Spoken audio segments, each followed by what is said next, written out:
Oke Mas, silakan langsung ini sudah ya.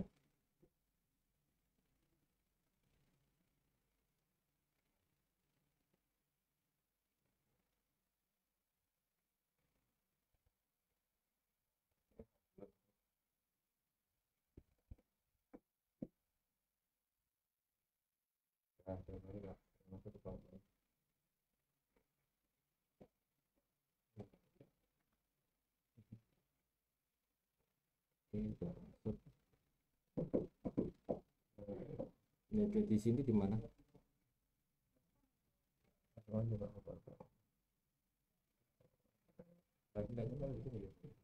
Iya, benar.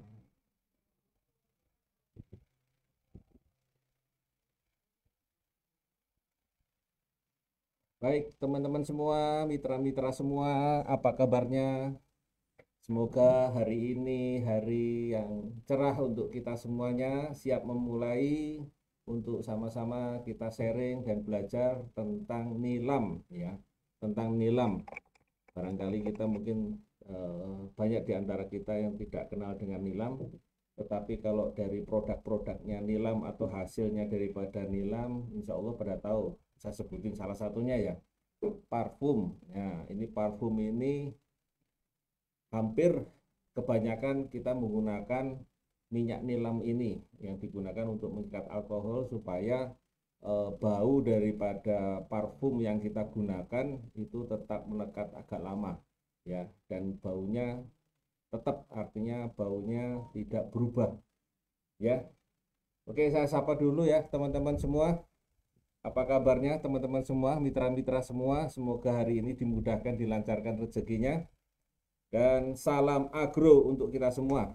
Ya, ini Bu Heni. Apa kabar Bu Heni? Ya, mohon maaf lahir batin nih, saya belum sempat main-main juga ke Makassar karena memang pandemi ya. Kita belum bisa keluar-keluar, tapi mudah-mudahan eh, beberapa waktu yang akan datang kita sudah bisa pertemuan ataupun tatap muka ya, mudah-mudahan ya setelah pandemi, kalau kita sudah diizinkan, prokesnya sudah aman sehingga kita bisa tatap muka kembali, bisa pertemuan-pertemuan kembali.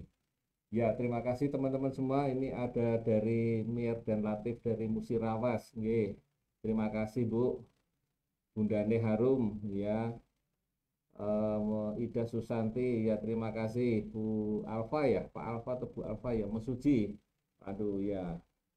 Kemudian Fikro Ahnia Yuntafa. Ya, terima kasih Ibu semua, ibu-ibu semua, mitra-mitra semua.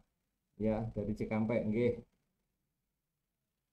Ya, sebentar lagi akan saya mulai tentang kita sharing dan cerita dan berbagi informasi mengenai nilam. Karena memang ini salah satu tanaman yang barangkali juga lepas dari perhatian kita bahwa tanaman ini ternyata memiliki manfaat yang luar biasa, yang memiliki manfaat luar biasa dan mudah ya, dan mudah. Artinya tidak terlalu banyak penanganan secara teknis ya, secara teknis tidak terlalu banyak apa namanya eh, hal-hal yang sifatnya agak rumit ya, tetapi ini sangat sederhana dan cukup mudah ya. Baik, ini teman-teman semua dari Jambi. Oke, terima kasih ya Pak Lukman Hakim. Ya, Pak Lukman Hakim, terima kasih ya telah mengikuti secara live bersama-sama di sini ya, dari siapa lagi nih ya, Sherly Nasa, Yuni Nasa Kendal ya. Terus Naimi Saleh, iya dari Takalar. Wow, lumayan ini ya, Sulawesi. Pulau sebelahnya Sulawesi. Ya, Sulis Herbalis, terima kasih Mbak Sulis Wonosobo. Ya, dari Batam juga hadir, terima kasih. Ya, ya 2 menit lagi ya, 2 menit lagi kita mulai ya. Tapi cek dulu suaranya, kira-kira suara saya bagaimana ya? Tadi saya sampaikan saya tes suara terlebih dahulu karena saya menggunakan yang mic yang disiapkan dari SS ini baru ya. Mudah-mudahan ini ada tokoh di belakang layarnya, ada Mas Afif ya yang membantu saya untuk mengkontrol suara saya supaya suara saya tidak jadi dua tapi langsung mantul begitu. Mantap betul. Ya, jadi kita coba suaranya gimana suara saya teman-teman semua. Mohon komennya, mohon komennya.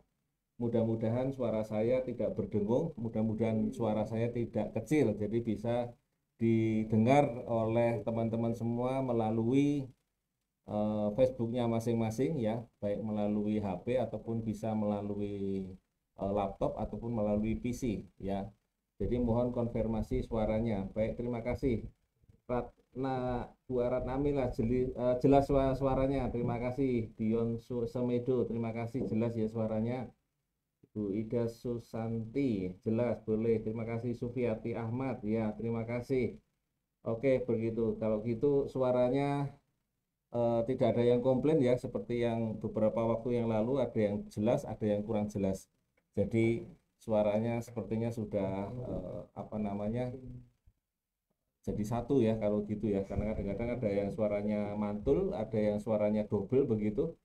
Tetapi ini apa namanya kita coba dengan teknologi di soundnya supaya suaranya bisa didengar dengan baik. Terima kasih Bu Muntiah dari Singapura menyempatkan diri untuk mendengarkan tentang nilam ini ya. Wati Nasa, terima kasih informasinya jelas ya. Pak Amin Kolilah Pasuruan ya, terima kasih telah hadir yang mengikuti siaran ini ya. Mudah-mudahan ini bisa didengar dan bisa disampaikan kepada teman-teman petani nilam untuk membantu supaya rendemennya ya, kadar rendemennya meningkat, juga untuk meningkatkan apa namanya kadar PA-nya, karena yang dibutuhkan nanti adalah kadar PA-nya. Baik, saya mulai dulu ya teman-teman semua. Ya, Assalamualaikum warahmatullahi wabarakatuh. Apa kabar teman-teman semua? Salam agro di mana saja. Ya, hari ini kita akan sharing, kita akan berbagi mengenai tanaman nilam ya. Bahasa latinnya Pogostemon cablin ya. Di mana ini banyak dibudidayakan pada lahan-lahan yang barangkali agak di pegunungan tetapi tidak terlalu tinggi ya. Karena nanti kita lihat di teknis budidayanya untuk ketinggian yang sesuai tanaman nilam ini. Ya, semoga teman-teman semua, mitra-mitra semua, ya, sahabat-sahabat semua NASA dimanapun Anda berada, semoga dipanjangkan umurnya, semoga dimudahkan rezekinya, ya, dan semoga selalu sehat dan menjaga kesehatannya karena kita masih dalam situasi uh, di dunia yang kurang begitu baik ya, pandemi COVID ataupun corona ini, sehingga kita harus menjaga kesehatan dan kita harus menjaga lingkungan kita supaya kita tetap sehat, namun kita tetap bisa bermanfaat untuk siapa saja dan terutama di sekitar kita ya. Nah, ini adalah kantor kita PT Natural Nusantara teman-teman semua, di mana kita berada di Jalan Siliwangi nomor 72 ya. Kalau dulu namanya Jalan Ring Road Barat ya, kalau sekarang nama yang terbaru kita sekarang ini Jogja sudah ada beberapa perubahan nama jalan. Namanya Jalan Siliwangi nomor 72, Salaan Trihanggo, Gamping, Sleman. Ya, kita berada di lantai 2 ya, di lantai 2 dari sebuah gedung yang ada fotonya ini ya, di mana ini bisa kita lihat nanti bahwa kita juga sekarang sudah menambah ada tambahan lokasi parkir di bagian sebelah selatannya ya. Nanti kalau ada teman-teman kita datang ke kantor ya setelah pandemi ya, mudah-mudahan kita bisa menampung lah ya untuk tempat parkirnya, karena rata-rata sekarang ini teman-teman semua bawa kendaraannya cukup besar-besar ya kadang-kadang ya, dan masing-masing sudah cukup banyak teman-teman yang memiliki kendaraan roda 4, jadi mau tidak mau kita juga menambah lokasi parkirnya. Kalau nomor teleponnya masih tetap, email kantornya juga masih tetap. Kalaupun mau berkirim surat melalui pos juga masih bisa ya, karena itu sudah zaman jadul barangkali, karena sekarang kita sudah menggunakan email, sekarang kita sudah menggunakan WA ataupun kita menggunakan dengan telepon ya. Tetapi kalau berkirim surat itu masih nyampe. Jadi inilah kantor yang kita cintai bersama ya. Kemudian ini barangkali ada juga yang belum kenal dengan saya ya, ini adalah nama saya ya, nama saya Adi Nugroho ya, bukan. Kalau Pak Ardi Nugroho adalah ya salah satu mentor saya juga ya. Kalau ini adalah TS ya, kami adalah TS untuk mengawal produk-produk terutama di tanaman perkebunan, walaupun juga membantu untuk tanaman pertanian juga di hama penyakit ya. Dan ini adalah latar belakang saya, pernah di perusahaan swasta di Astra Group, kemudian di perusahaan perkebunan ya di BUMN, dan sekarang di PT Natural Nusantara sudah lebih dari 14 tahun. Nah, ini kita memulai tentang nilam ya. Nilam tentu saja yang diambil adalah daunnya ya teman-teman. Ini adalah tanaman semacam tanaman perdu yang rendah, yang paling tinggi paling cuma 1 meter. Tapi kita biasanya seperti kayaknya tanaman teh itu kita tidak sarankan untuk sampai tinggi-tinggi ya. Paling banyak mungkin sekitar 3 ruas lah ya, paling 3 ruas untuk menjaga yaitu tentang rendemenya maupun tentang kadar PA-nya. Kadar PA itu apa? Nanti kita singgung di session berikutnya. Ini adalah tanaman yang sering ditanam di Indonesia ya. Saya baca yang di bahasa Indonesianya saja. Yang pertama adalah nilam Aceh, yang kedua adalah nilam hutan atau nilam Jawa, yang ketiga adalah nilam sabun. Ini yang paling umum yang ditanam di tanaman ini paling umum ditanam di Indonesia ya. Kalau nilam Aceh ini bentuknya seperti kayak jantung ya daunnya, dan kemudian ini sangat jarang memiliki bunga ya. Dia bisa memiliki kadar ya ataupun rendemen itu kadar minyaknya dalam berat kering daun antara sekitar 2,5 sampai 3,5% ya, cukup besar untuk nilam Aceh. Kemudian untuk nilam hutan atau nilam Jawa ini rata-rata ada bunganya ya, ada bunganya. Kadar minyak nilamnya yaitu dari daun keringnya adalah 0,5 ya, 0,5 sampai maksimal 1,5 lah ya persen ya dari kadar berat daun kering. Kemudian nilam sabun ini kita lihat di gambarnya seperti itu, tentu saja ada bunganya, tentu saja juga kadar rendemennya kurang lebih sama seperti nilam Jawa yaitu 0,5 sampai 1%, 1,5% ya. Jadi yang tertinggi di sini untuk kadar minyaknya didapatkan dari nilam Aceh. Kemudian minyak nilam. Komponen utamanya dari minyak nilam dari yang sekian persen tadi ya 0,5 sampai 3 bahkan sampai 4 ya, itu yang terbesar 60% adalah komponen utama. Yang pertama adalah patchouli alkohol dan norpaculilenol yang gunanya di sini adalah sebagai zat fiktatif ya. Dari kadar minyak tadi komponen utamanya saya ulang lagi adalah patchouli alkohol dan norpaculinol, itu dua komponen utamanya pada minyak nilam ya. Ini rantai kimianya ada di gambar sebelahnya. Kegunaannya adalah zat fiktatif. Zat fiktatif itu apa? Zat yang digunakan untuk mengikat ya minyak yang lain supaya tidak terbang atau menguap ya. Patchouli alkohol atau PA ya, yang sering disingkat PA pada minyak-minyak nilam ini ya, mesti tidak akan tahu ataupun mungkin akan paham dengan istilah PA, patchouli alkohol, karena ini adalah nilai yang digunakan supaya minyak nilam ini bisa kita lakukan untuk ekspor ya, kita lakukan untuk ekspor. Nah, ini adalah salah satu cara isolasi minyak atsiri dengan destilasi uap. Tentu saja ini membutuhkan kondisi memakai lab dan menggunakan alat-alat yang seperti tertera pada gambar, membutuhkan alat-alat yang canggih ya, sehingga akan mendapatkan isolasi minyak atsiri yang hasilnya juga bagus. Tetapi pada umumnya ya, petani-petani kita akan melakukan cara mengambil minyak atsiri ini ya, minyak yang diambil dari nilam, minyak atsiri yang diambil dari nilam ini dengan cara yang sederhana, dengan menggunakan tong, dengan menggunakan drum seperti itu, dengan cara seperti gambar ya, sistem yang seperti itu, yaitu direbus dikukus, baru kemudian diuapkan, barulah kita akan mendapatkan minyak asli dari nilam. Ya, ini adalah teknologi yang barangkali bisa diserap, yang banyak digunakan juga oleh petani-petani di lapangan, sehingga nanti tinggal membawa ke rumah adalah dengan minyaknya. Ya, kemudian sampahnya itu bisa dimanfaatkan kembali, dicacah kembali, dikeringkan. Ya, untuk dikeringkan biasanya masih ada digunakan karena masih ada sedikit minyak atsirinya atau minyak nilamnya yang tertinggal, biasanya diulang untuk direbus lagi. Ya, jadi secara sederhana pengambilan minyak nilam ini dengan direbus, dikukus, dan diuapkan. Ya. Baik, saya lanjutkan, mitra-mitra, teman-teman semua.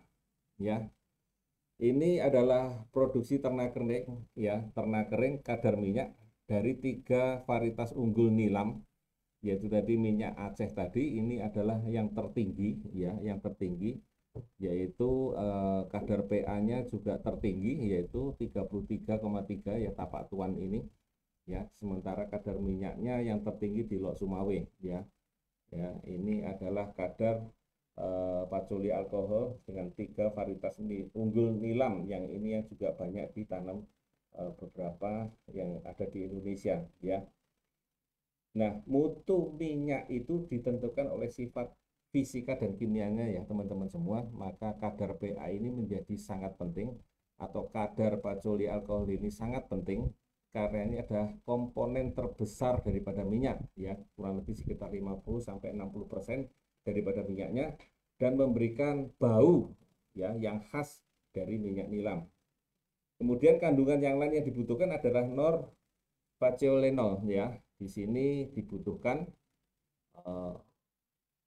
kandungan norfaceolenol, yang dimana kadar PA ini untuk ekspor, ya, minimal 30%, ya, minimal 30%. Jadi kalau di bawah dari 30%, ya barangkali belum bisa diekspor, karena ini syarat minimumnya untuk ekspor adalah kadar PA-nya. Ya, kadang-kadang kita ditanya alat kadar PA ada Pak? Ada, ya, cuman kita belum biasanya dimasukkan ke dalam lab ini biasanya, ya. Kemudian kadar PA yang tertinggi, bahwa semakin tinggi kadar PA-nya, boleh dikatakan semakin tinggi kualitas minyaknya, ya. Karena PA tadi atau paculi alkohol ini bersifat sebagai bahan pengikat wewangian, ya, agar aroma keharumannya bisa bertahan lebih lama. Jadi kalau kita menggunakan minyak wangi yang menggunakan alkohol, ya biasanya kalau sekali semprot, sekarang sekali semprot sekali hilang gitu, ya, karena alkoholnya bisa jadi lebih banyak, bisa jadi PA yang digunakan itu sangat sedikit sehingga wanginya segera hilang, ya. Kemudian fungsi apa lagi yang digunakan pada minyak nilam ini, ya, selain pada parfum yang banyaknya digunakan itu, ya, itu sebagai aromaterapi, ya, sebagai aromaterapi. Jadi nilam ini baunya memiliki yang khas, ini bisa digunakan sebagai aromaterapi. Kemudian bisa juga untuk menyembuhkan dan menghilangkan bekas luka. Jadi diambil minyaknya, dioleskan, ya, tentu saja secara berkala dan rutin untuk membantu menyembuhkan dan menghilangkan bekas luka. Mencegah kulit kering, ya, terutama untuk daerah-daerah ataupun negara-negara yang dingin sekalipun kadang-kadang kulitnya kering, kan, ya. Ini makanya minyak nilam ini bisa digunakan sebagai tambahan untuk supaya tetap lembab, ya, supaya tetap lembab. Dan yang paling mungkin tidak diketahui banyak teman-teman adalah sebagai anti serangga, ya, karena memang bau daripada minyak nilam ini kan khas, ya, tapi kadang-kadang tidak disukai serangga. Artinya ini bisa sebagai tambahan untuk para obat-obat serangga yang digunakan supaya serangga di sekitar kita ataupun serangga di sekitar rumah barangkali, atau mungkin serangga pada tanaman kita barangkali, ini bisa sebagai bahan tambahan. Ya, kita tahu kalau kita minyak nilam tentu saja harganya cukup lumayan, ya. Jadi kita gunakan juga sedikit-sedikit kalau untuk digunakan sebagai bahan tambahan pada bahan untuk anti serangga. Nah, teman-teman semua, mitra-mitra semua, Ini adalah tabel yang berikutnya. Tabel yang berikutnya yang perlu kita tahu di tabel ini adalah ya bilangan kelarutan dalam alkohol 90%. Jadi ada yang memang 1:1 ya. Kelarutannya 1:1 bisa langsung larut ya. Atau ada juga yang memang kurang begitu larut, artinya harus ditambah agak lebih banyak ya. Jadi bahannya agak lebih banyak, misalnya 1 liter alkohol ada yang ditambah mesti tambah dengan 6 liter varietas yang siji kalang terutama ini. Jadi ada beberapa sifat daripada varietas-varietas nilam yang membutuhkan jumlah yang sedikit agak banyak dibandingkan yang lain ya. Dari tabel ini kita bisa melihat bahwa varietas Tapak Tuan dan Lok Sumawe memiliki kemanfaatan yang lebih banyak daripada yang lain. Teman-teman semua, baik kita mulai untuk budidayanya, yaitu kita lihat pada kesesuaian lahannya serta iklim nilam yang dikehendaki oleh tanaman nilam ini. Ya, pertama adalah yang sering saya sampaikan bahwa ketinggian tempat ini penting dan perlu, karena ada yang sangat sesuai yaitu di ketinggian 100 hingga 400 meter di atas permukaan air laut. Ini sangat-sangat sesuai ya. Dan yang sesuai adalah antara 0 sampai 100 dan 400 sampai 700 ya. Jadi di bawah 100 ataupun di atas 400 maksimal ya itu 700 di atas permukaan air laut. Lebih dari 700 bisa ditanam nggak Pak? Bisa ya, tetapi pertama memang tidak sesuai. Yang kedua nanti tanamannya biasanya itu agak lambat pertumbuhan dan perkembangannya. Yang ketiga biasanya kadar minyaknya juga agak rendah. Ya, ini yang perlu mendapat perhatian ya teman-teman semua. Ketinggian tempat kita di mana kita akan menanam tanaman nilam menjadi perlu karena ini akan berhubungan dengan produksi, berhubungan dengan nanti rendemennya, berhubungan dengan kadar pH-nya. Ya. Kemudian parameter-parameter yang lain bisa kita lihat di sini. Saya tidak akan membacakan semuanya ya teman-teman semua. Tapi yang perlu kita cermati bersama di sini adalah nomor 1 adalah drainase atau mengalirkan airnya. Dia sangat membutuhkan drainase, tanaman nilam ini sangat membutuhkan drainase yang baik.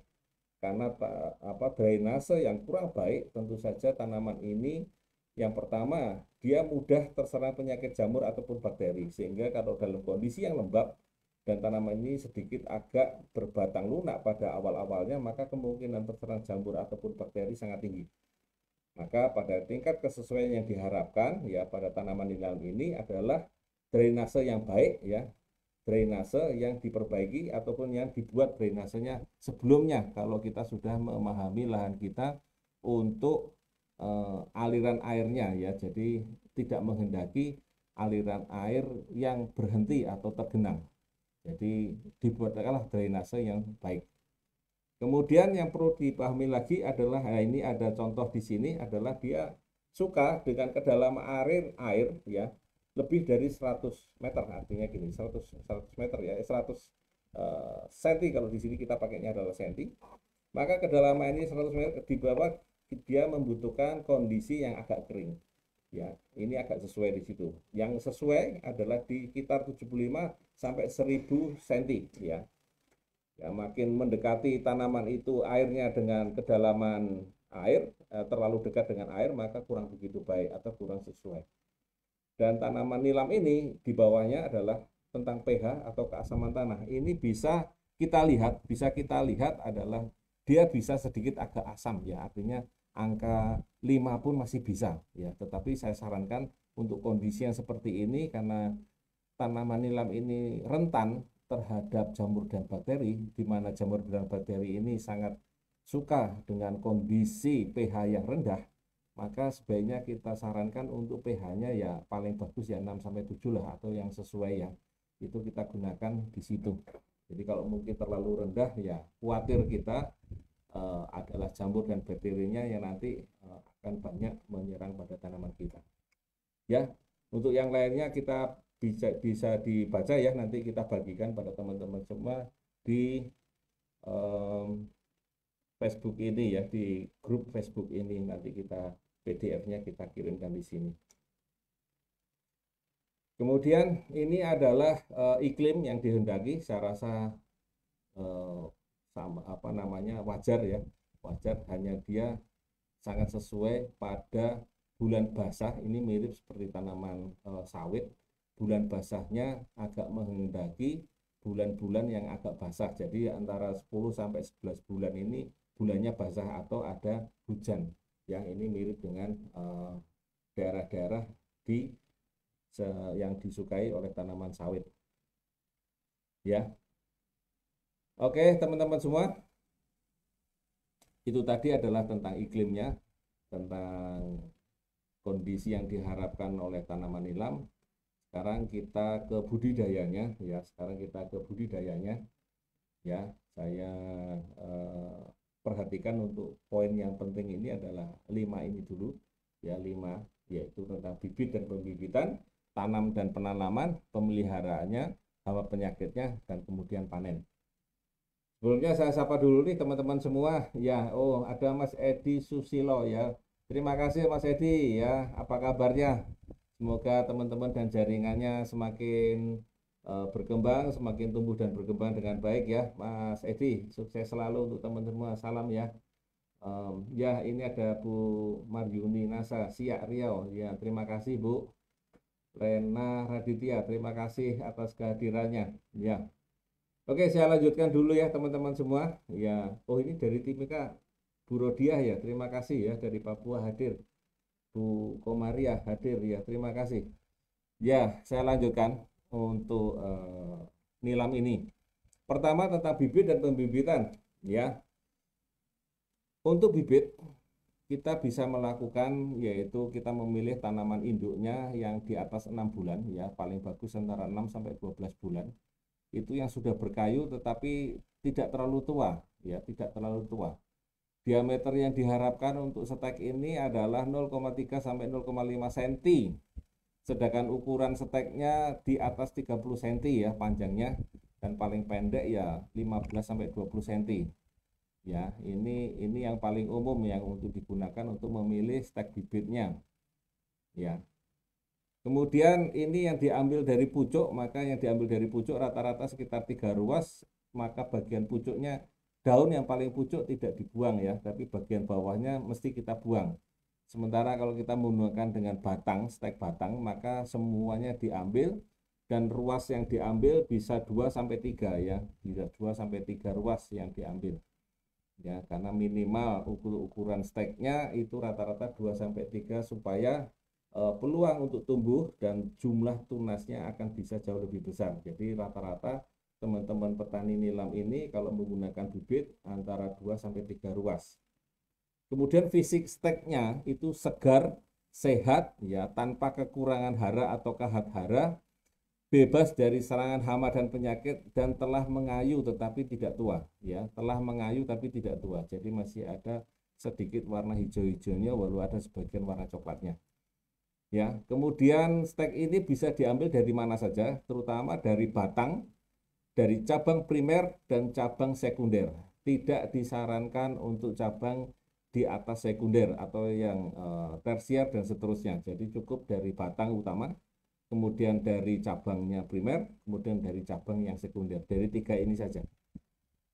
Nah, nanti setelah kita hitung, biasanya kita akan mengharapkan kebutuhan stek itu sekitar 40 sampai 50 ribu stek per hektar ya, atau kurang lebih sekitar kalau beratnya antara 1,5 sampai 2 ton ya, 2 ton per hektarnya ya.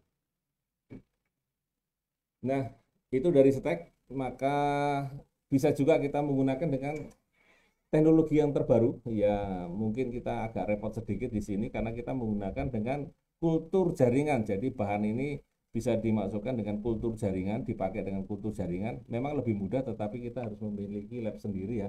Atau mungkin beli di mereka-mereka yang sudah ada membuat kultur jaringan daripada nilam. Jadi ada beberapa daerah yang barangkali memiliki apa namanya, mengkultur jaringan kan ya bibit-bibit nilam ini. Nah teman-teman semua, tadi kita cerita tentang bibit ya, kita ingin mendapatkan bibit, maka tadi kita sudah ceritakan bibit itu sendiri, ya asalnya bibit itu sendiri. Nah, sebelum kita tanam tentu saja kita perlu memahami kenapa tanah itu menjadi penting buat petani, karena tanah ini bisa kita ibaratkan sebagai rumah, teman-teman. Rumahnya tanaman, ya, rumahnya tanaman. Karena tempat tumbuh dan berkembangnya tanaman adalah tergantung dari rumahnya atau tergantung dari tanahnya. Ya. Kalau rumahnya sehat, maka penghuninya sehat, betul ya teman-teman ya. Tetapi kalau tanahnya sehat, maka tanaman juga akan sehat. Nah, ibaratnya seperti itu. Tetapi apa yang terjadi bila tanahnya sakit, ya tentu saja kita akan mendapatkan tumbuh dan kembangnya tanaman kurang begitu bagus dan bisa menyebabkan tanaman itu sendiri juga sakit. Ya. Nah, kemudian teman-teman semua, setelah kita memilih bibit yang akan kita tanam, tentu saja kita akan menanam ini mau di bedengan atau di polybag. Kalau ini adalah caranya di bedengan, yaitu kita semai dulu, ya, lahan persemaian itu harus gembur dan subur dan serta datar. Ini penting ya teman-teman. Untuk lahan persemaian sebaiknya datar, ya sebaiknya datar. Kalaupun nanti ada yang kurang datar, maka pada bagian-bagian yang paling rendahan drainasenya mohon diperhatikan, karena tanaman ini dari awal saya sampaikan kurang suka dengan lahan yang airnya tergenang, ya, yang airnya tergenang. Kemudian karena ini adalah persemaian, maka mau tidak mau akan selalu menyiram, ya, selalu menyiram karena kebutuhan air menjadi sangat penting pada tanaman yang masih muda atau yang masih baru saja dipindahkan atau mungkin baru saja ditanam. Ya, ini menjadi penting, maka harus dekat dengan namanya sumber air atau mata air. Kemudian bedengan ini bisa kita bikin, ya, lebarnya 80 sampai 20 cm, tingginya bisa 20 sampai 30 cm, ya, panjangnya tergantung kondisi. Kemudian ukuran tanah dan pasirnya bisa 2:1. Ya, bagian atasnya bisa diberi dengan granul dan glio, dicampurkan dulu, ya, baru kemudian kita biarkan, ya. Kemudian kita kita siapkan lahan tadi untuk kita tanam. Namun sebelum saya ceritakan lahan tadi, perlu kita ketahui bersama ada yang namanya tanaman nilam ini sangat rentan terhadap penyakit buldog atau penyakit kusta, ya, kalau orang bilang buldog ataupun kusta. Penyakit yang disebabkan oleh bakteri ini selalu menyerang pada tanaman-tanaman yang masih muda, ya. Penyakit ini akan menyerang pada tanaman yang masih muda melalui tanaman yang terinfeksi, melalui tanaman yang sakit, melalui tanaman nilam yang mati karena terinfeksi, ya. Ini atau mungkin jaringan tanaman yang sakit, jadi bisa daun, batang, akar yang tertinggal di dalam tanah. Maka begitu nanti kita membuat pembibitan untuk tanaman nilam, ya, tanaman yang di awal kita sudah sehat, maka begitu tertular oleh penyakit ini, penyakit kusta dan penyakit budok ini, maka dia akan masuk ke pembibitan nilam.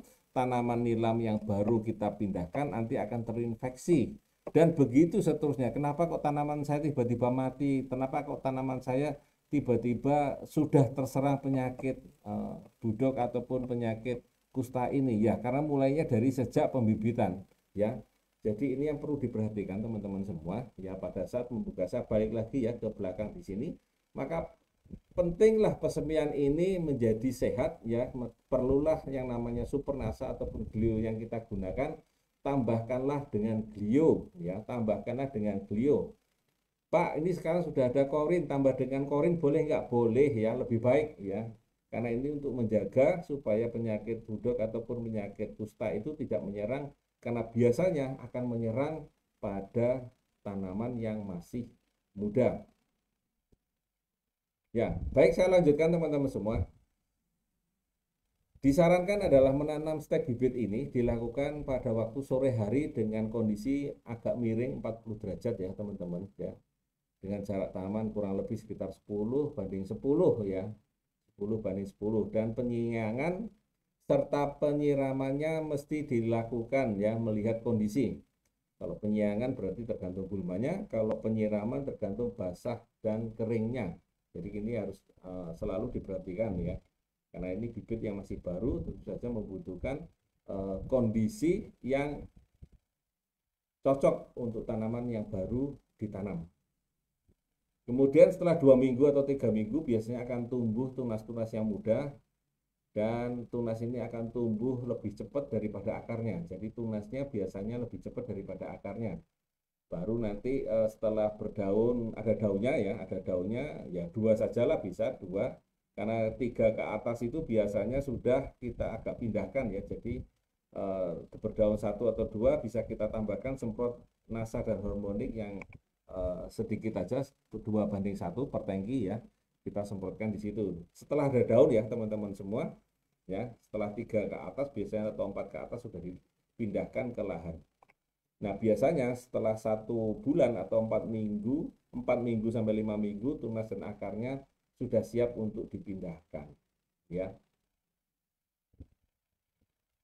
Ya, ini adalah tanaman kita yang ditanam di lahan melalui bedengan ya teman-teman semua. Ini sudah berdaun 3 ke atas yang sudah layak untuk dipindahkan ke lahan ya. Kemudian selain di bedengan, kita juga bisa melakukan pesemaian ini melalui kantong plastik ya teman-teman mitra-mitra ya.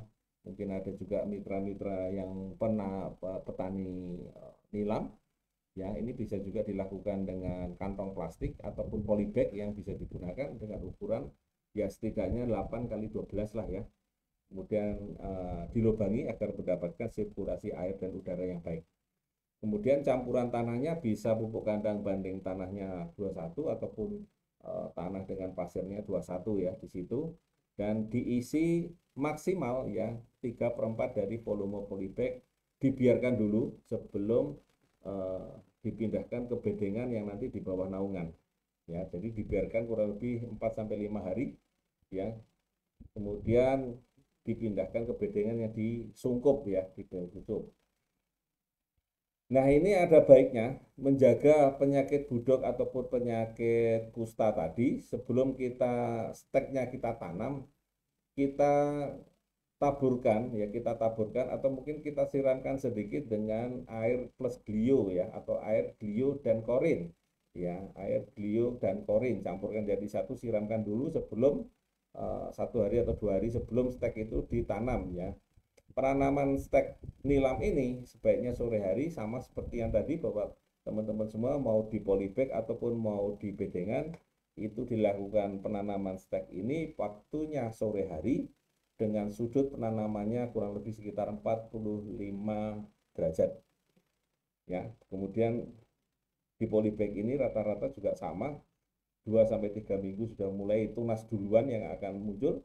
Kemudian setelah 4 minggu, karena dia dapat naungan ya, ini biasanya setelah 4 minggu sudah mulai naungannya sudah bisa dibuka ya, sudah dibuka pelan-pelan ya.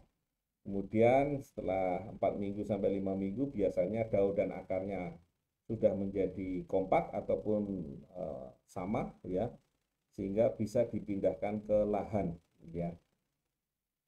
Nah, penyiraman yang pertama saya sarankan pada polybag ini adalah larutan supernasa dan glio ya. Cara membuatan larutannya, kita ambil 1 sendok makan supernasa, kemudian kita ambil 1 sendok glio dalam 10 liter air ya.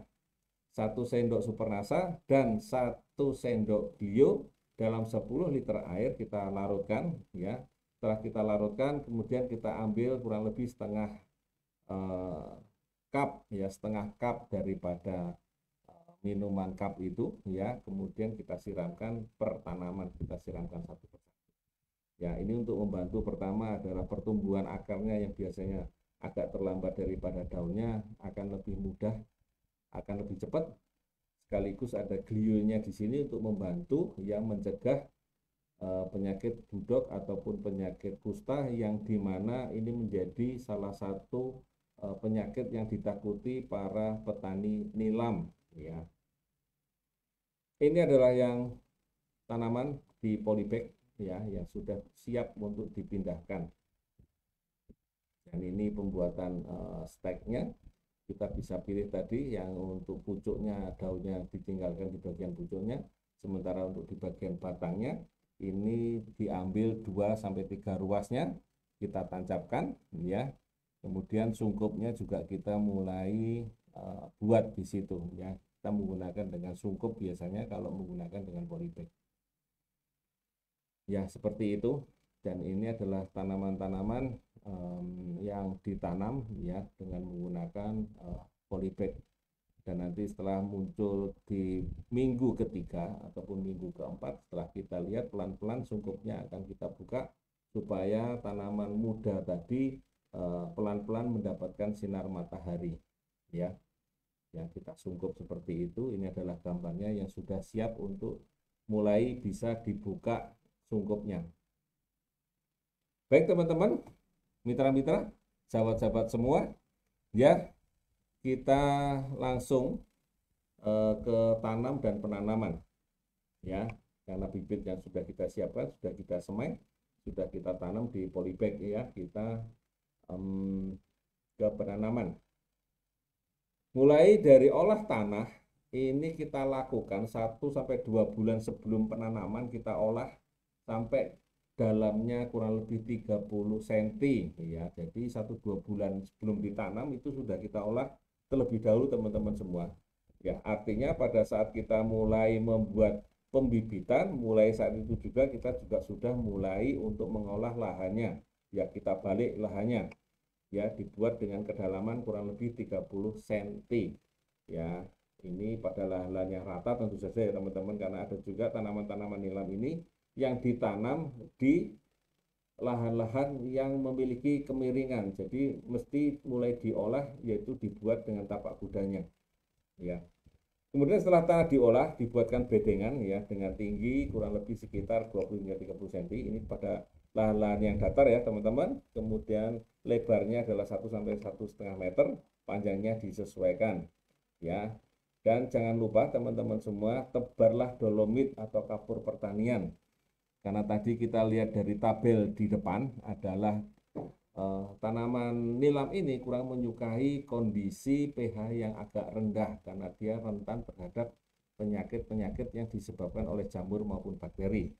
Ya, tapi saya nggak punya Pak alat apa namanya pH meternya. Oke lah kalau begitu kita taburkan ya setidaknya kurang lebih 300 kilo ya, 300 kilo per hektarnya ditaburkan ya, ditaburkan pada saat berbarengan pengolahan lahan ya, pengolahan lahan biar supaya terjadi reaksi di mana pH-nya nanti setidaknya akan bertambah ya, tidak, terutama untuk lahan-lahan yang biasanya setelah menanam tanaman-tanaman hortikultura misalnya tanaman cabai atau mungkin tanaman padi misalnya begitu. Lah ini ada baiknya sebelum ditanam tanaman nilam ataupun tanaman selah, maka bisa kita taburkan dolomit terlebih dahulu. Ya, ini adalah lahan yang mau ditanam langsung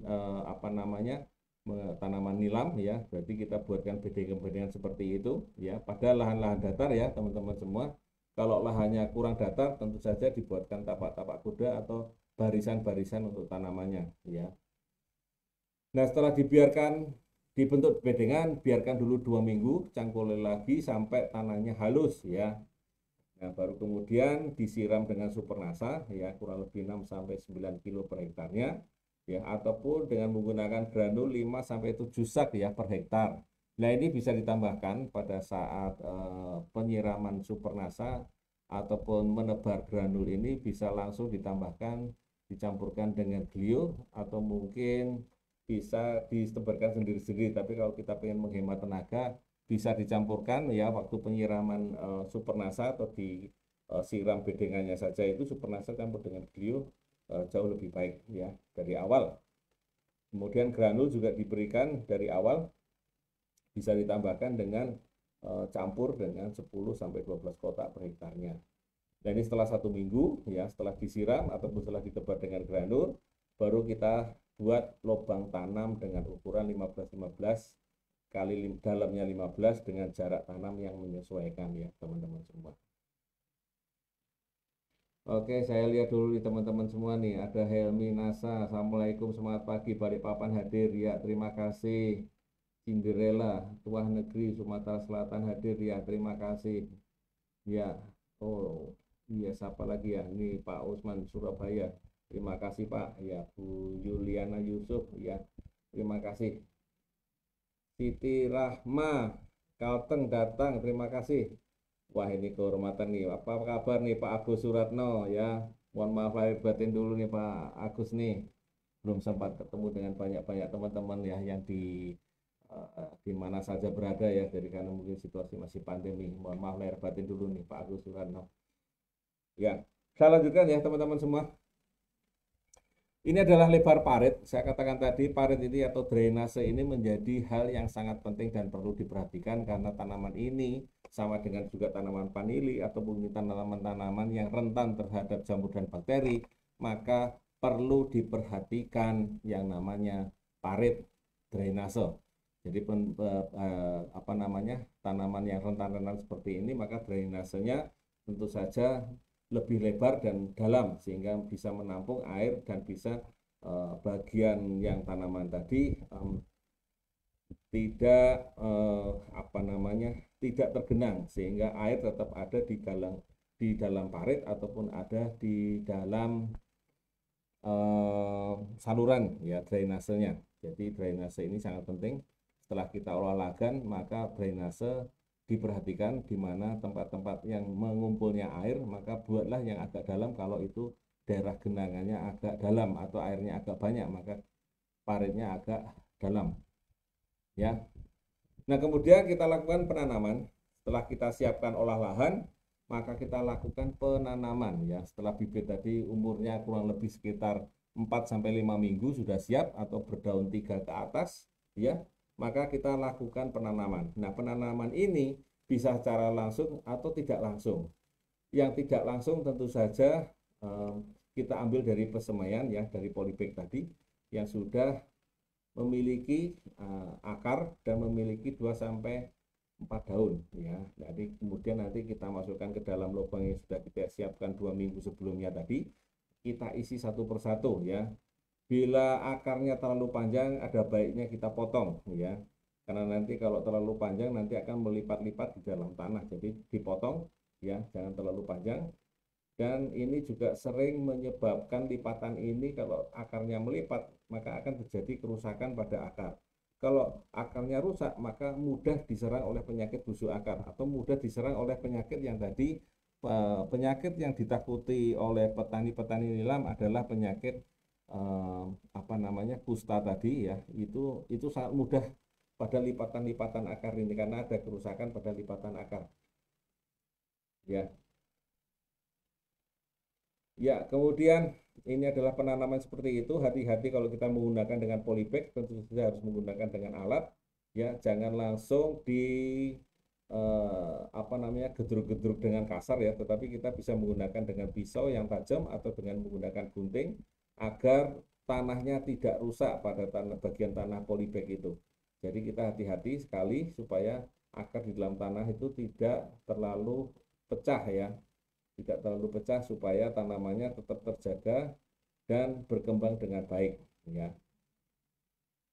Nah, ini tadi adalah tanaman yang ditanam. Ini pada tanaman ini adalah tanaman lahan datar di mana air tidak menjadi kendala, malah justru malah berlebih, sehingga yang diperhatikan adalah drainasenya. Tetapi pada lahan-lahan yang miring seperti ini maka ada baiknya ya pada saat olah lahan tadi dibuatkan terlebih dahulu yaitu tapak kudanya ya, tapak kudanya. Jadi penanaman nanti ini seperti pada tanaman-tanaman lereng, yaitu kita tanam mepet dengan pinggir tanahnya. Jadi bukan pada bagian luarnya tapi pada bagian dalamnya, termasuk nanti pada pemupukannya ya teman-teman semua. Jadi ini mepet pada tapak kudanya perlu dibuat terlebih dahulu atau dari awal. Jadi kalau dibuat langsung ditanam maka dikhawatirkan tanamannya tidak mampu untuk bertahan karena terjadi longsoran karena air hujan atau mungkin apa namanya, longsoran dari atasnya sehingga tidak mampu untuk bertahan. Tapi kalau dibuatkan tapak kuda, sang tanaman tadi bisa terikat ya, akarnya tadi ada tempat untuk tambatan sehingga tidak terlalu mudah untuk jatuh ataupun terlalu mudah untuk longsor ya. Baik, saya lanjutkan lagi. Kalau tadi adalah penanaman yang tidak langsung, ini adalah penanaman yang tidak yang langsung. Yang tadi adalah tidak langsung, yang ini adalah langsung. Karena langsung biasanya maka diambil dari kebun induk ya, yang biasanya juga setiap lubang akan ditanami 2 atau 3 stek untuk menjaga kemungkinan stek yang mati atau terlalu dangkal. Jadi minimal adalah sekitar 10 cm ya kalau kita masukkan di situ, sekitar 10 cm dengan kedalaman sekitar 10 cm masukkan di situ ya. Jadi penanaman baik itu pada penanaman bibit maupun penanaman secara langsung seperti ini dimasukkan minimal 10 cm ya, minimal ke dalam tanah adalah 10 cm. Kalau terlalu dangkal maka mudah roboh ya, kalau terlalu pendek maka apa namanya, misalnya kurang dari 2 buku, kemungkinan adalah mati atau mungkin tunasnya tidak tumbuh dengan baik ya. Tapi saran penanaman secara langsung ini memang banyak teman-teman dari petani nilam tidak menyarankan ya, tidak menyarankan untuk diterapkan karena penanaman secara langsung ini tingkat kematiannya agak tinggi sehingga nanti penyulamannya agak menjadi agak lebih banyak ya. Saya lanjutkan ya teman-teman semua ya. Ini adalah tanaman nilam yang biasanya ditanam secara monokultur, artinya hanya satu tanaman saja, yaitu tanaman nilam saja, tidak dicampur dengan tanaman yang lain ya. Ini adalah yang monokultur. Sementara ada juga yang menanam dengan tumpang sari ya.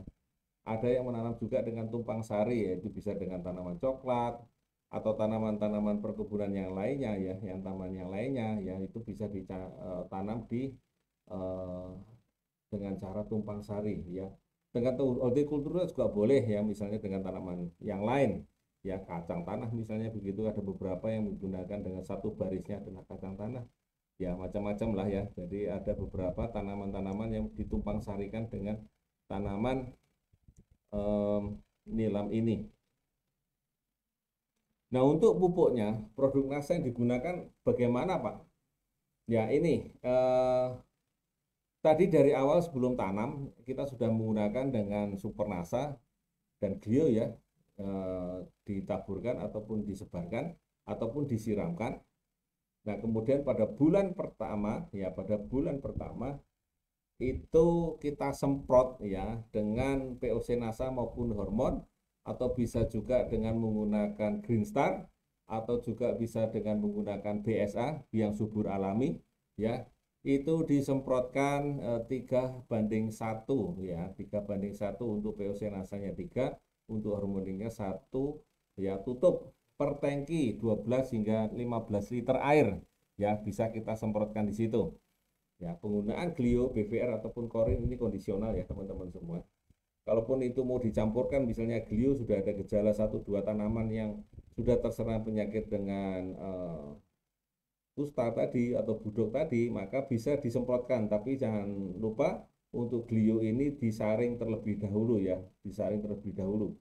Baru kemudian kita campurkan dengan air, ya ampasnya kita masukkan ke dalam lahan aja, kita lemparkan ke dalam lahan, ke tanaman aja. Air yang sisa daripada saringan tadi kita campur dengan air, kita ratakan dulu, baru kita masukkan, kita campurkan dengan POC NASA dan hormonik ataupun dengan BSA, kita semprotkan ya. Pada bulan kedua bisa kita semprotkan dengan dosis yang bisa kita tambah, yaitu 4:2. Kemudian bulan ketiga itu bisa kita tambah lagi POC NASA sama hormonnya 5:2, karena tanamannya makin banyak daunnya dan makin membesar. Nah, kemudian biasanya di bulan keempat ini biasanya kita panen, karena biasanya panen itu adalah pertama adalah 6 bulan pertama, baru nanti setelah berikutnya adalah panen 4 bulan sekali ya, 4 bulan sekali ya. Jadi dosis yang bulan ketiga, keempat dan kelima adalah sama ya, baru kemudian panen. Nah, pada saat habis panen maka masukkan lagi ya Supernasa ataupun granulnya, diberikan ya kurang lebih antara 6 sampai 9 kilo atau 5 sampai 7 sak ya. Kemudian glionya, BVR-nya dan korinya ini kondisional ya teman-teman semua. Kita lihat kalau kita kondisinya akan hujan, sering hujan dan sebagainya ya, ataupun kondisi pH tanahnya agak rendah, maka glio diberikanlah agak sering ya. Kemudian kalau biasanya akan memasuki musim kemarau, ya biasanya ada hamanya, maka BVR ini juga bisa menjadi salah satu pencegahan terhadap hama, ya. Glio, Korin, BVR ini teman-teman semua bisa dicampur menjadi satu, ya. Khusus untuk Glio kalau mau disemprotkan, mohon untuk dilarutkan terlebih dahulu baru kemudian disaring, ya. Air saringannya baru disemprotkan ke lahan, ya. Seperti itu. Ya, saya lanjutkan teman-teman semua. Ini adalah pupuk makronya. Ya, pupuk makronya yang digunakan nanti bisa dilihat ya teman-teman semua. Ya, bulan pertama, kedua, dan ketiga. Dan untuk bulan keempat dan kelima masih sama. Baru kemudian bulan keenam biasanya panen ya. Panen berarti nggak dipupuk. Ya, gitu. Nah, kita lanjutkan ke pemeliharaan. Jadi setelah kita lihat tadi bibitnya, caranya, ya kemudian pupuknya, ya kemudian kita pemeliharaan. Biasanya kalau ada penyulaman maka kita lakukan penyulaman itu setelah 2 minggu. Jadi kita lihat setelah 2 minggu, adakah tanaman yang barangkali bahasa Jawanya itu modot, nggak mau keluar tunasnya, karena yang duluan kan tunasnya ya daripada akarnya. Apakah tidak ada perubahan? Kalau tidak ada perubahan, maka segeralah ganti ataupun sulam. Ya. Kemudian pemeliharaannya berikutnya adalah tentang penyiaman. Biasanya setelah 2 bulan, 3 bulan dengan ketinggian sekitar 20 cm atau 30 cm, maka dia punya cabang. Cabang ini ya radiusnya adalah 20 cm. Ya, kalau untuk tanaman jadi ini sudah mulai dikurangi ya, dikurangi. Namanya penyangan selain dengan gulmanya, tapi juga cabang yang bertingkat dengan radius yang lebih dari 20 cm ini harus kita potong. Kemudian pemangkasan ini jangan terlalu rapat ya, pada tanaman-tanaman yang jaraknya terlalu dekat ya, kurang dari 15 cm itu rata-rata tanamannya akan rapat. Kalau terlalu rapat maka perlu penjarangan kalau bisa. Kalaupun tidak penjarangan maka lakukanlah pemangkasan. Pemangkasan ini dilakukan pada cabang-cabang yang 3 ke atas. Jadi kita hanya mengambil cabang yang ketiga. Lewat dari 3 yang tingkat 3, tingkat yang keempat kita potong. Karena nanti akan terlalu rimbun dan nanti kadarnya, rendemennya akan turun, pH-nya akan turun. Jadi jangan terlalu rimbun ya teman-teman semua. Kemudian yang perlu diperhatikan lagi pada saat pemeliharaan adalah nanti setelah panen, maka pendangiran, pemberian tanah, menaikkan tanah, dan dipupuk lagi itu menjadi hal yang penting. Ya, dibumbun lagi itu menjadi hal yang penting. Jadi setelah panen ya seperti halnya pada tanaman teh juga kan ya teman-teman, cuman jarang dilakukan pada teh karena untuk biasanya pendangiran ini agak jarang. Tetapi untuk tanaman nilam ya perlu didangir supaya aerasi oksigennya di dalam tanah menjadi bagus, ditambah tanahnya, dinaikkan tanahnya supaya nanti akarnya tidak nongol ya, tidak nongol atau tidak keluar, sehingga nanti penyerapan pupuknya akan menjadi lebih baik. Kalau penyerapan pupuknya baik maka daunnya rendemennya akan meningkat, pH-nya juga akan meningkat. Ya, ini ini ada yang bertanya nih, pakai budok? Ya sabar ya Ibu ya, ini baru sampai ke tanaman, baru menanam ya, nanti tentang penyakit hama dan penyakit ya. Tapi bisa kita lakukan dengan jamur tadi atau budok tadi ya, dengan glio ataupun dengan glio plus korin ya. Saya jawab dulu di sini ya Bu Rosi ya. Tapi nanti ini baru nyampe di tanam, baru tanam dan menanam tanaman ya, penanaman, tanam dan penanaman. Jadi sabar sebentar untuk sama penyakit ya. Biris arhabu, kalau penyakit budok pada nila pakai apa Pak ya? Pakai glio dan pakai korin ya. Sebentar ya, ini baru kita ditanam dan penanaman. Saya lanjutkan dulu ya teman-teman, ini loh baru tentang HPT teman-teman semua ya, tentang HPT ya, hama penyakit tanaman ya. Sekarang kita lihat hamanya dulu lah. Paling sering, paling dijumpai adalah penyakit tungau-tungau ini ya. Tungau-tungau ini yang paling menyebalkan ya. Hampir semua tanaman-tanaman hortikultura juga ada. Jadi kalau kita menanam berdampingan dengan tanaman hortikultura yang mudah terserang penyakit tungau ya. Paling sederhana misal gini, kita nanam tanaman singkong ya, singkong. Ya, singkong ini kita tahu bahwa ini tanaman yang paling sering dan mudah terserang tungau. Tetapi kita bersebelahan dengan tanaman nilam, kita sebelahan dengan tanaman cabai misalnya begitu. Tanaman yang terserang pada tanaman jagung yang terserang tungo jarang sekali disemprot. Sementara tanaman nilam yang memiliki nilai ekonomi yang agak lebih tinggi, tanaman cabai yang memiliki agak tinggi, ini ada tungonya, maka mau tidak mau harus kita semprot atau kita hindarkan dari penyakit tungo ini, utamanya tungo merah ini yang agak berbahaya pada tanaman nilam. Ya, tungo merah yang agak berbahaya ini, maka rutinlah menggunakan ataupun semprotlah dengan BVR 1 sendok makan per tangki 12-15 liter ya. Itu kita semprotkan di situ ya secara berkala. Kalau tingkat serangannya cukup banyak ya, itu maka kita ke semprotnya agak lebih sering ya, bisa 3 atau 5 hari sekali ya. Apalagi apa namanya, untuk mencegah itu kan mencegah lebih baik ya, maka semprotkanlah dari awal. Jadi jangan menunggu tokonya itu ada ya, jangan menunggu hamanya itu ada, tapi semprotlah dulu ya. Ya, sesekali lah semprotnya dulu BVR ini ya, supaya hamanya tidak menyerang tanaman kita. Kadang-kadang kita menunggu hamanya dulu ya teman-teman semua. Jadi sayang sekali nanti kalau sudah terlalu banyak maka kita akan kerepotan. Maka mencegah lebih baik daripada mengobati. Jadi cegahlah terlebih dahulu. Itu akan mengirit biaya teman-teman, mitra-mitra. Ya, oke. Suaranya, tapi jelas suaranya Pak. Apa ya maksudnya, Bu Marta? Marta. Ya, nanti diulang lagi ya. Saya nggak tahu nih apa maksudnya. Ya, tungo merah. Ya, ini yang pertama. Ini yang sering menyerang pada tanaman masih muda ya, masih muda ataupun daun-daun muda pada tanaman nilam. Berikutnya ini adalah belalang ya. Belalang tentu saja ini juga sering mengganggu tanaman kita. Maka dari awal semprotlah BVR, Beveria bassiana ini untuk mencegah baik tungo maupun belalang ini tidak memakan, hinggap ataupun merusak tanaman kita ya. Suaranya kurang keras. Oh, suaranya kurang keras kah? Kayaknya suaranya sudah keras ya.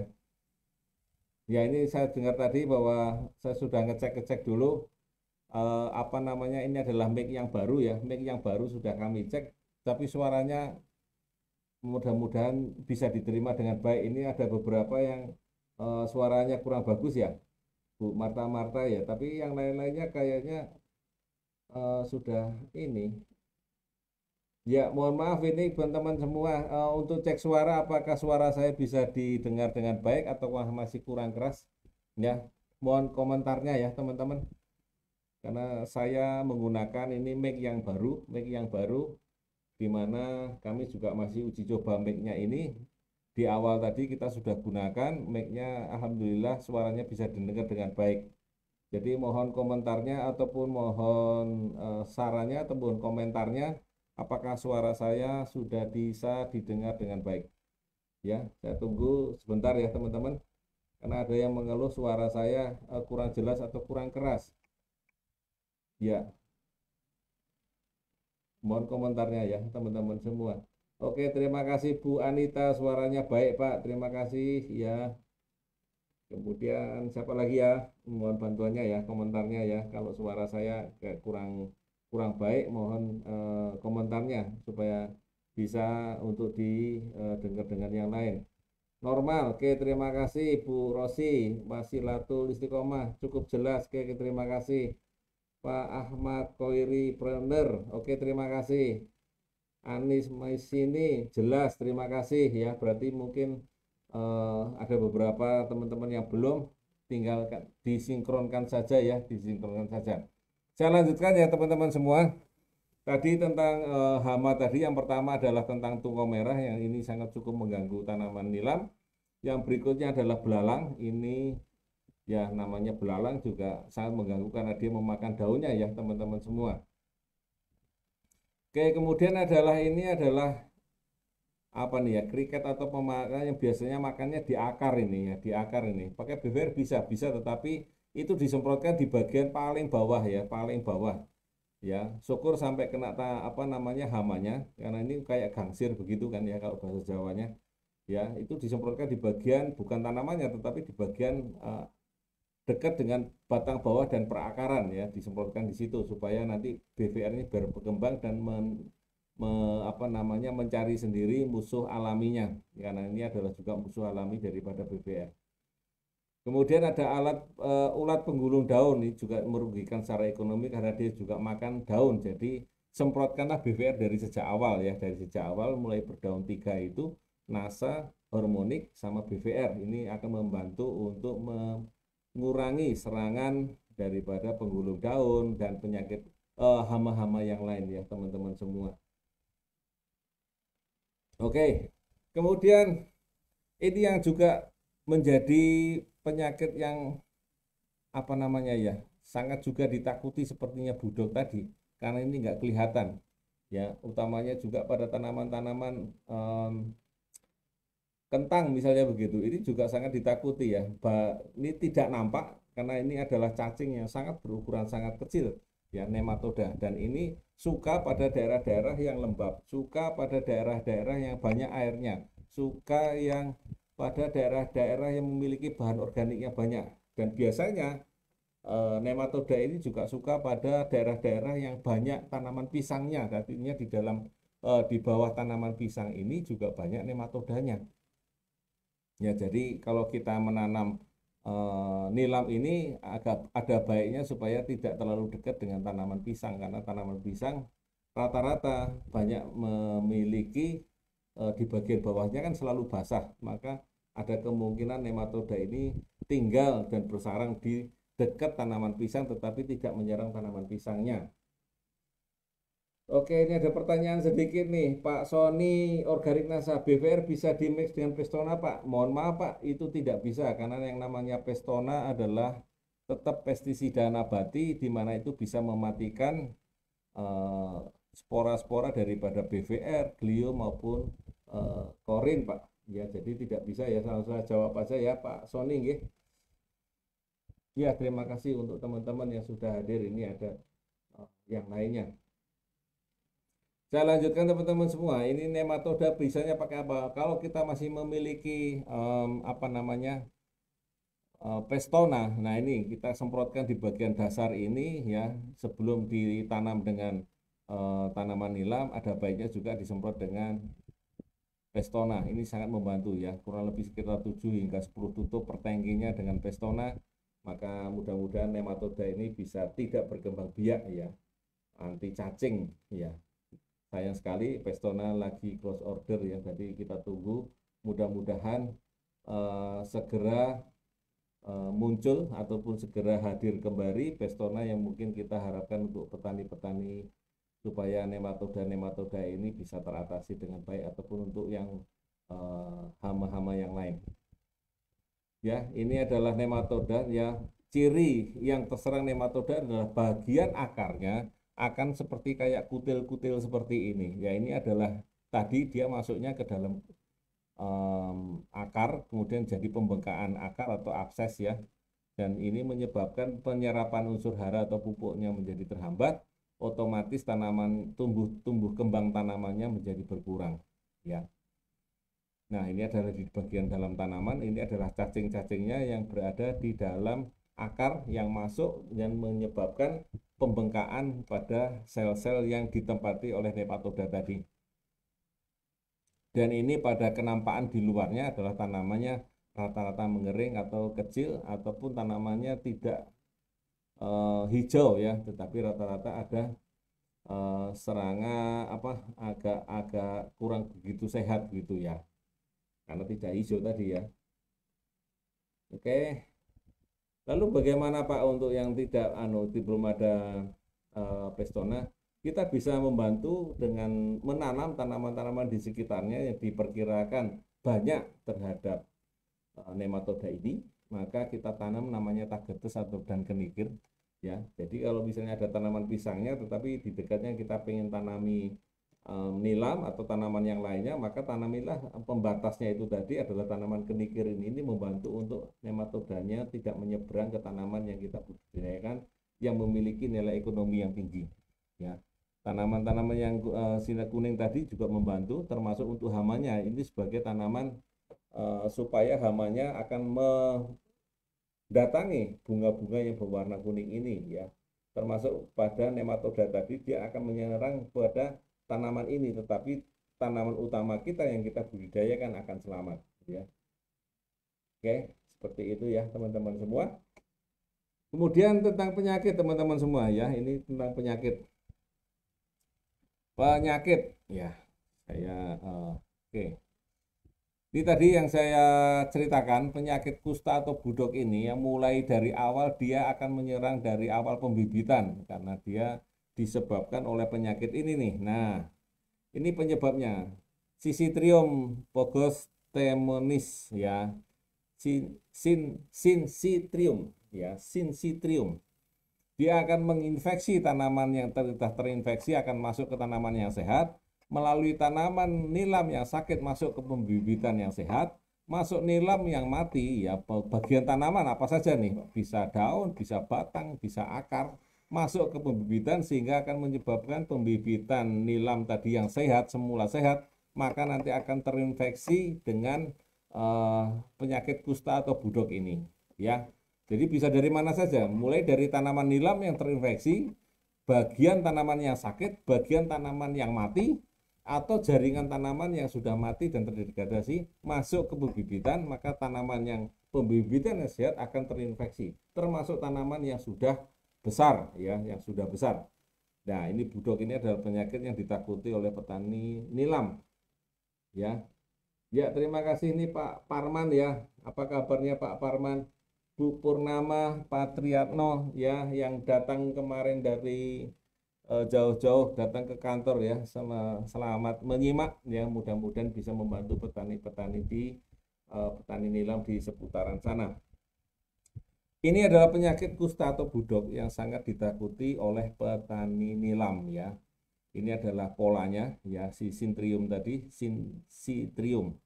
Mulai dari tanaman yang terinfeksi, tanaman yang sakit, tanaman yang mati ya, nilam yang sudah mati sekalipun, atau jaringan tanaman nilam yang masih ada, maka dia bisa masuk ke pembibitan nilam, atau tanaman yang nilam yang sehat maka bisa terinfeksi.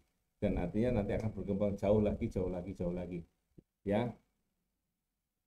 Penyakit budok ini, penyakit kusta ini, ya, ini sifatnya adalah obligat parasit. Artinya itu hanya tumbuh dan berkembang pada jaringan tanaman yang hidup. Jadi tidak bisa dia nempel ataupun hidup pada tanaman yang sudah mati, tanaman ataupun benda-benda mati, itu nggak bisa. Jadi dia hanya bisa hidup pada jaringan yang masih hidup ya.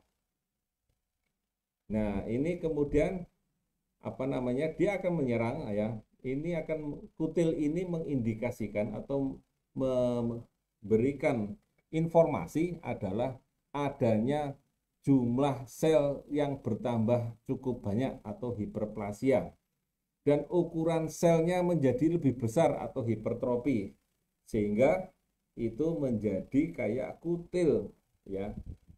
Ya, reaksinya yang dikeluarkan oleh reaksi akibat Syzytrium ini itu adalah kutil tadi yang selama infeksi tadi, maka menyebabkan jumlah selnya bertambah, ukuran selnya membesar. Itulah yang kutil tadi ya. Nah, ini adalah penyakit kuning atau penyakit merah ya. Ini penyakit kuning ataupun daun merah. Mirip seperti penyakit yang kena nematoda, tetapi kalau kita lihat di akarnya nanti tidak terjadi kayak pembesaran-pembesaran atau kutil-kutil di bagian akar ya. Kemudian ini adalah penyakit layu bakteri, tentu saja disebabkan oleh bakteri ya. Kita lihat di bagian akarnya ada gejala-gejala yang terinfeksi oleh bakteri, dan kalau itu kita tekan ada massa bakteri yang seperti putih susu dan baunya sangat menyengat. Nah, ini biasanya cukup banyak ya. Baunya cukup kurang lebih cukup bau maksudnya, maksud saya. Ya. Oke Mas Ipeng, masih di perjalanan rumah sakit, nggak apa-apa ya, nanti bisa ditonton ulang lagi, mudah-mudahan ini tetap memberikan manfaat dan memberikan solusi buat petani-petani nilam yang ada di seluruh Indonesia. Ya, ini adalah gejala penyakit layu bakteri di mana ini menyebabkan kerusakan pada bagian akar yang menyebabkan pertumbuhan dan perkembangan daripada tanaman berkurang. Dan akar ini kalau kita tekan ada massa bakteri yang warnanya putih susu. Jadi udah warnanya putih susu dan biasanya baunya juga menyengat. Nah, teman-teman kadang-kadang mungkin bingung, Pak ini kena jamur atau kena bakteri Pak ya? Coba ambil bagian tanaman yang terserang penyakit jamur atau bakteri tadi. Ambil bagian yang tengah-tengahnya itu ada kemungkinan masanya. Ya, bisa massa bakteri ataupun massa jamurnya. Nah, kemudian kita ambil gelas yang transparan, bisa gelas plastik, bisa gelas kaca. Bagusnya sih gelas kaca ya. Mudah-mudahan bisa terlihat seperti itu. Nah, kemudian kita cek, kita potong bagian yang diperkirakan sakit oleh jamur ataupun bakteri tadi. Kita tahan kurang lebih sekitar 10 sampai 15 menit. Nah, nanti akan kita lihat apakah akan ada titik-titik seperti turun ke bawah ataukah seperti yang terlihat seperti itu ya, seperti kayak massa seperti itu. Misalnya kita lihat kayak apa namanya gambar tapi sedikit agak buram begitu ya, atau mungkin kalau kita lihat sirup leci misalnya itu atau gula itu kan seperti ada kayak gambar garis-garis begitu. Kalau itu titik-titik spora, maka kemungkinan besar adalah jamur ya. Tetapi kalau itu adalah massa seperti kayak gula tadi atau sirup leci yang kayak bergaris-garis itu atau mungkin seperti ini kayak hujan tetapi kayak nerawang begitu, maka itu kemungkinan adalah bakteri ya. Nah, itu adalah jamur ataupun bakteri untuk membedakannya dengan cara sidik cepat seperti ini ya. Nah, kalau sudah seperti ini, maka dia akan mengalami kelayuan ya sekitar 2 sampai 5 hari setelah terinfeksi. Ya, biasanya ada cabang yang layu, ya kemudian nanti lama-lama seluruh bagian tanaman layu. Kalau tanamannya nanti sudah berumur 1 sampai 3 bulan, maka terjadi serangannya setelah 6 hari, ya. Setelah 6 hari akan terlihat. Tapi kalau tanamannya umur 4 sampai 5 bulan, ya, kematian terjadi 1 sampai 2 minggu setelah gejala terlihat. Jadi ini cukup cepat ya teman-teman semua, jadi sekitar 1 sampai 2 minggu. Artinya apa? Artinya begitu akan nampak 1 atau 2 daun yang sudah gejala seperti terinfeksi penyakit bakteri seperti ini, ya, nah, seperti ini, ya ada layu-layu bagian pucuk-pucuknya itu sebagian 1 atau 2, ya seperti itu segeralah rutinkan ya semprot dengan glio maupun glio maupun korin ya, glio dan korin boleh ya, dua-duanya dicampur glio dan korin. Khusus untuk glio dilarutkan dulu, disaring, baru air saringannya disemprotkan bareng nanti dengan korin ya, seperti itu ya.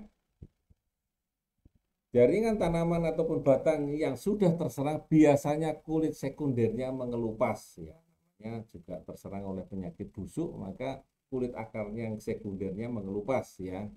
Kemudian bila cabang yang layu dipotong maka akan nampak seperti lendir atau susu. Begitu pula setelah direndam dalam air bersih ya. Jadi tetap akan nampak ini lendirnya tadi itu. Ya, jadi seperti kayak kalau boleh dibilang kayak gula atau mungkin sirup leci yang warnanya sama-sama jernih, tetapi kalau kita lihat lebih jelas maka biasanya akan ada semacam kayak sesuatu yang bergerak-gerak itu kayak gula begitu ya, kata garis-garis seperti itulah, itu berarti adalah bakteri. Oke. Nah, untuk penyakit layu bakteri ini, yang pertama adalah sanitasi dan eradikasi. Artinya apa? Bersihkan dulu pH-nya ini, dengan pH-nya dinaikkan, maka biasanya eh, bakteri ini tidak suka pada pH yang cukup tinggi, dia suka pada pH yang rendah. Tapi kalau pH-nya dinaikkan, maka biasanya bakteri ini berkurang. Kemudian tanaman-tanaman yang pernah sakit akibat layu bakteri dikumpulkan, dikeringkan, dibakar ya.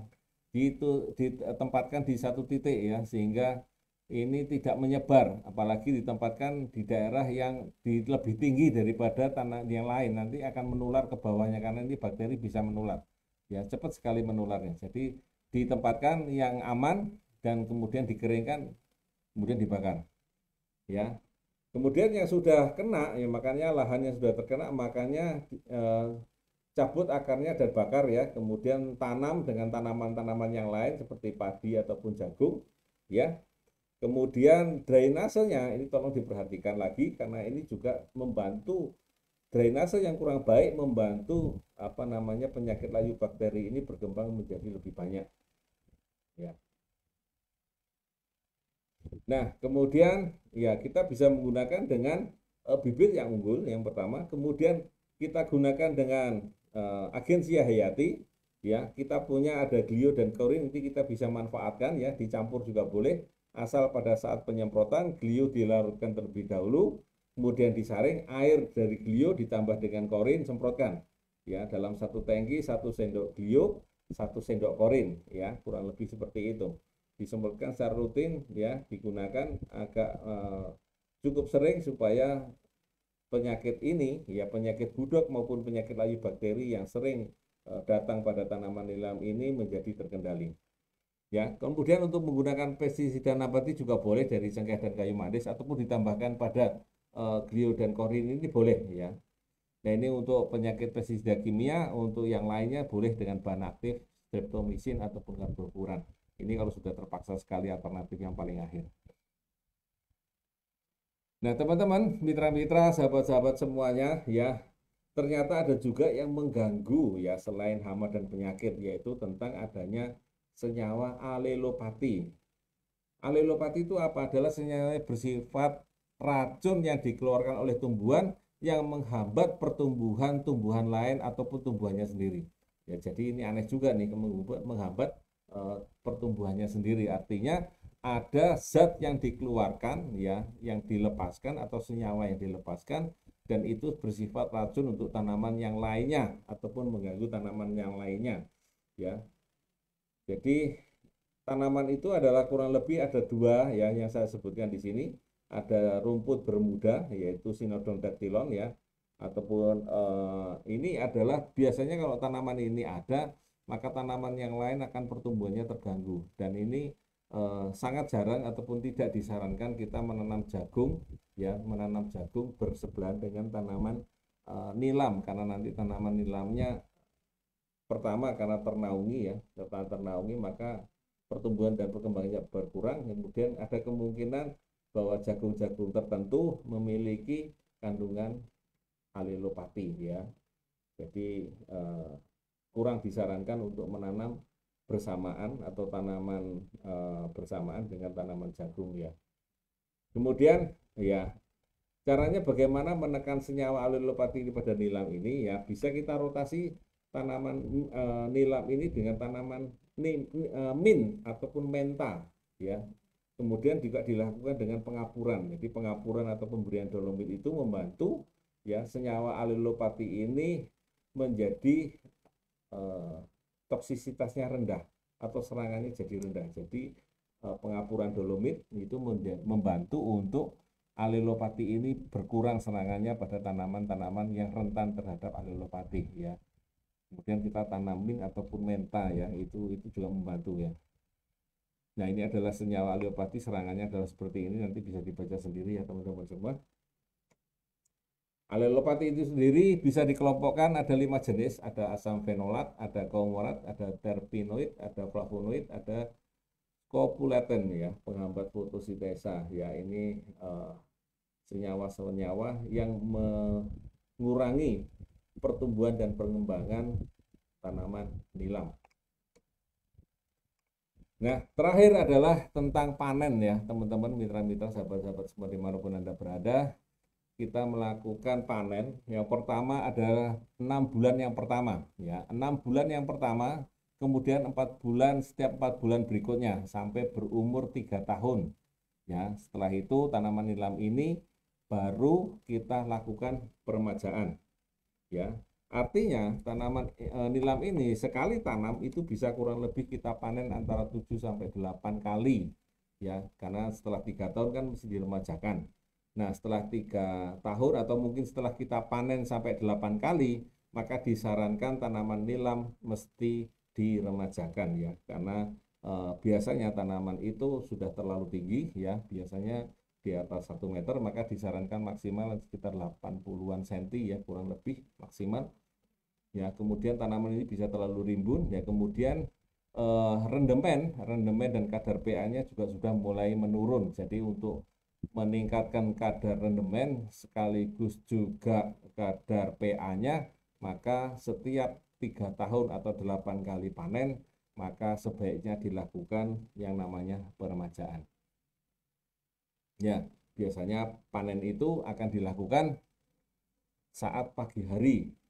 Ya, karena kalau terjadi siang hari, maka metabolisme pada sel daun itu mengurangi laju pembentukan minyaknya kalau siang hari.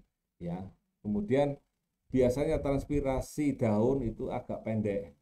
Kondisi daunnya pun pada saat siang hari kurang elastis sehingga akan mudah sobek. Dan kemudian ya akan menyebabkan jumlah minyak yang dihasilkan berkurang. Jadi disarankan untuk proses panen ini adalah pilihannya adalah pagi hari ataupun sore hari ya.